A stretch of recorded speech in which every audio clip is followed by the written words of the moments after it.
drought has finally ended. No rain falls relentlessly from above. My heart is finally filled with joy. Everywhere there is water.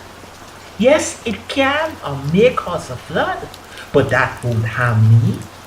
Wherever I go, it finds me.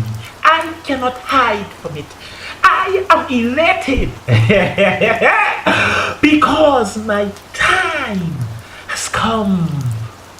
No more drizzles, no more famine, no more hunger and thirst. When everyone was experiencing showers of rain, I was suffering. When everyone was happy, I was frantic.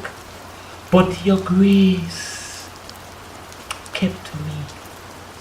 Determination and persistency fueled me, and faith in you anchored me.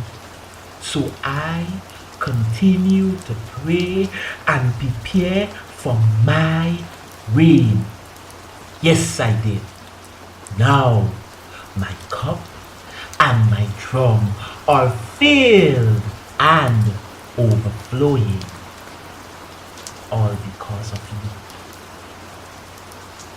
sending my rain.